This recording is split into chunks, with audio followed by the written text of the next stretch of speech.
Hey, she's alive!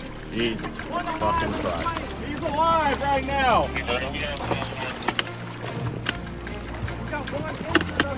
We got one injured! The date is December 22nd, 2025. The time is 3:15 p.m., but outside the cockpit windows of a Mexican Navy King Air, it looks like midnight. They are flying over the Gulf of Mexico, approaching the coast of Texas. But there is no ocean visible, there is no horizon. There is only a suffocating white wall of fog. Inside the cockpit of Flight ANX 1209, the atmosphere is heavy. This is not a routine patrol. This is a race against death. In the cabin behind them lies a critically injured child, a burn victim desperately needing the advanced care waiting for them in Galveston. The pilots are tired. They are under immense pressure. And they are flying into a meteorological trap that has swallowed the entire coastline. The instruments say they are 5 miles from the runway. The GPS says they are on track. But their eyes are searching for something that isn't there. Suddenly, a glow appears in the gray void below, a row of bright white lights piercing through the mist. Runway in sight. It is the most relieved phrase a pilot can say in these conditions. But in this case, it is a lie.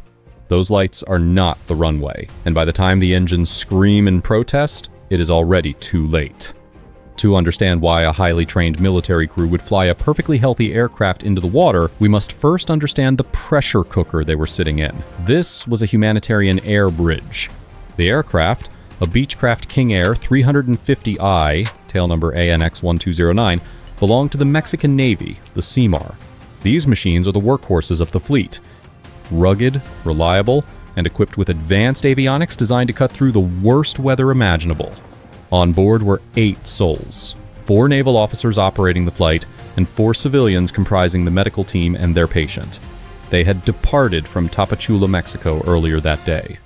It was a long haul, a mission of mercy coordinated with the Mishu Y Mao Foundation, an organization dedicated to saving children with severe burns. For the crew, this wasn't just about flying, it was about saving a life. Every minute spent in the air was a minute the child wasn't getting critical treatment. This creates a subtle, dangerous psychological phenomenon known as get-there-itis, the subconscious desire to complete the mission at all costs, ignoring the red flags waving right in front of your face. As ANX 1209 crossed the border and began its descent toward Galveston's Skolls International Airport, the weather took a turn for the worst. A dense sea fog had rolled in off the Gulf. Meteorological reports from the airport were grim. Visibility was dropping rapidly, 1 mile, then half a mile. Then, at times, near zero. The ceiling, the bottom layer of the clouds, was hanging at just 200 feet above the water. To put that in perspective, if you were standing on the deck of a ship, you could barely see the top of the mast. This is what aviators call hard IFR, instrument flight rules. It means you cannot trust your senses. Your inner ear will lie to you, your eyes will deceive you. You must trust the cold, unfeeling data on your screens. Air traffic control vectored the King Air for an approach to runway 14. The pilots had 2 choices: an ILS approach, using radio beams to guide them down a perfect slope, or a GPS approach, using satellites to create a virtual path in the sky. Both methods are safe, both methods are precise. But both methods require one absolute rule. Do not descend below the minimum altitude unless you clearly see the runway environment. As they turned onto the final approach course, 5 miles out, everything looked perfect. The aircraft was stable, the speed was managed at 150 knots, the altitude was 1,800 feet. They were locked on, but down below, hidden in the fog, a deadly coincidence was waiting for them. Running perpendicular to their flight path was Interstate 45, the Galveston Causeway, a massive bridge connecting the island to the mainland. And on this foggy afternoon, the bridge's powerful streetlights were blazing. 3:14 p.m. The King Air passes the final approach fix. Normally, from this point, the pilot should begin a gentle descent, 3 degrees down, about 800 feet per minute.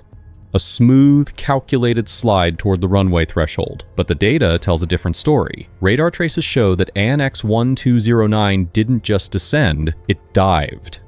The vertical speed indicator dropped. 900 feet per minute. Then 1,200. Then a terrifying 1,600 feet per minute. They were coming down twice as fast as they should have been. Why?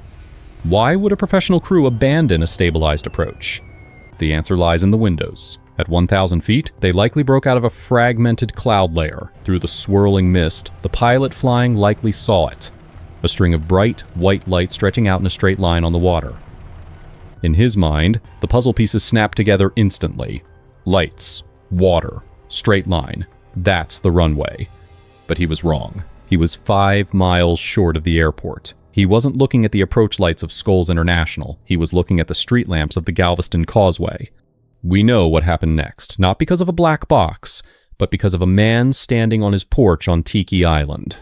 A retired airline captain, familiar with the distinct sound of turboprop engines, was listening to the fog. He couldn't see anything. The air was like soup, but he heard the King Air approaching. He heard the hum of the twin Pratt and Whitney engines. And then, he heard something that made his blood run cold. The sound of the engines spooling down. Whoosh. Idle power. This is the sound a plane makes when it is over the runway, ready to flare and touch down. But the witness knew they were miles away from the airport. He stood there, frozen, thinking, why are they pulling power here? In the cockpit, the illusion was complete. The pilot, believing he had made the field, cut the power to land. He nosed the aircraft down, aiming for the lights on the bridge. He was expecting concrete. He was expecting the reassuring thud of wheels on tarmac. Instead, as they descended through 200 feet, the fog likely cleared just enough for the horrifying reality to reveal itself. The lights weren't runway edge lights. They were cars. The tarmac wasn't concrete. It was the dark, choppy water of the bay. The witness on Tiki Island heard the reaction. A sudden, violent roar. Full power. The pilots must have realized their mistake in the final second. They slammed the throttles forward. The engines screamed, trying to claw the heavy aircraft back into the sky. Go around! Go around! But physics is unforgiving. A turboprop engine takes time to spool up, and a heavy aircraft, descending at 1,600 feet per minute, has tremendous inertia. You cannot stop that kind of momentum instantly. The roar of the engines lasted only for a heartbeat, and then silence. There was no explosion, no crash of metal, just an abrupt end to the noise. ANX 1209 had impacted the water short of the bridge, disintegrating on contact.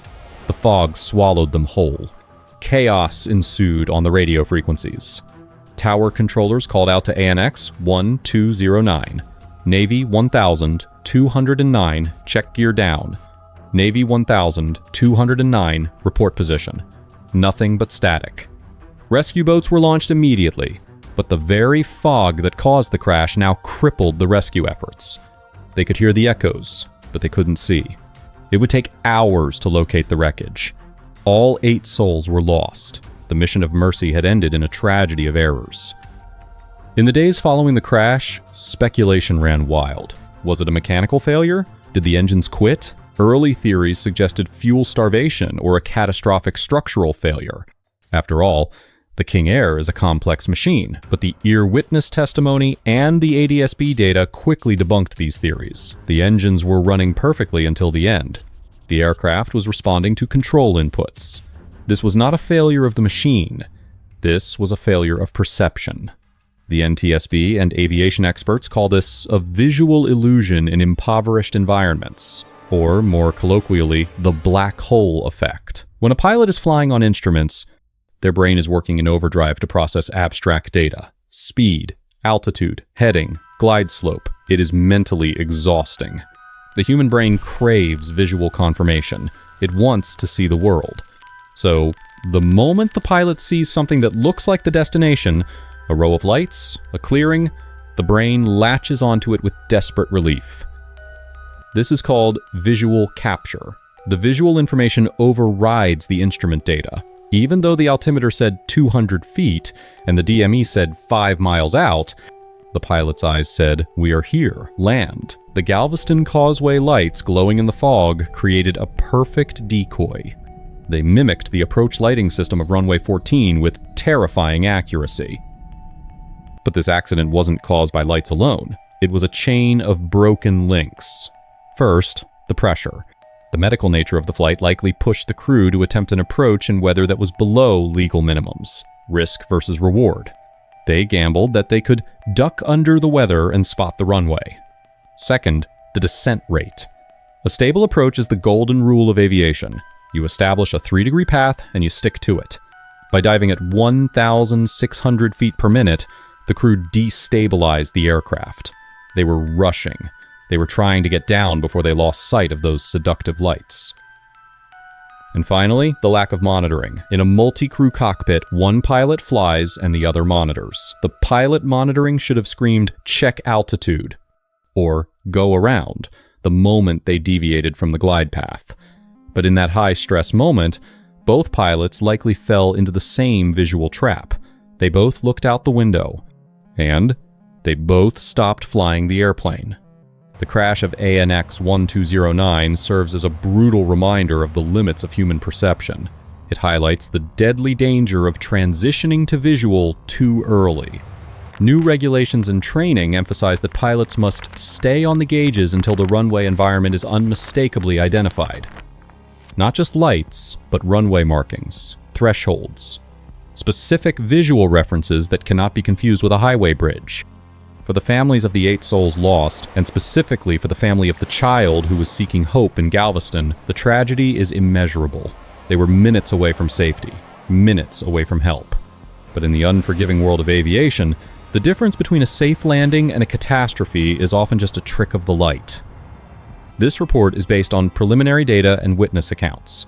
The official investigation by the NTSB and Mexican authorities is ongoing. Safe flying, and see you in the next debrief.